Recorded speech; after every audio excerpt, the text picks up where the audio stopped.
Welcome back. Let's now take a look at the latest in the world of business. My name is Carol Jenga. Now, narcotic drugs, especially marijuana, ethanol, drones and sex toys are the most smuggled goods in the country. This is according to Kenya Revenue Authority Chief Customs Manager for the Nairobi region, Bernard Kibiti, who says in the first quarter of this year, the taxman has intercepted goods worth about 41.2 million shillings.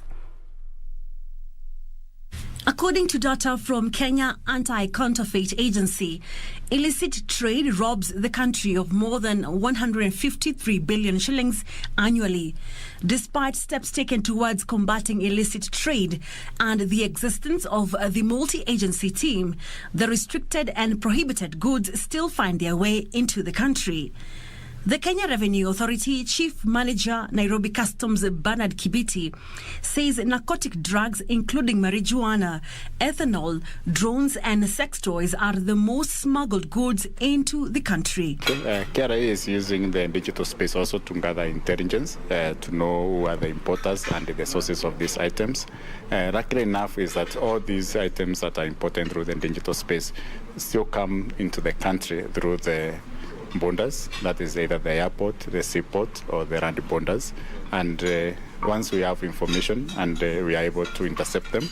In the last 3 months, the taxman seized goods worth about 41.2 million shillings at various one-stop border points and at JKIA. We've also invested a lot in technology, particularly the scanners and the K9 dogs that are able to sniff these items, and we are able to intercept them. KRA says importation of dual products for normal industrial use and military use is posing a challenge in the fight against illicit trade, since they can easily be misused if they fall in the wrong hands.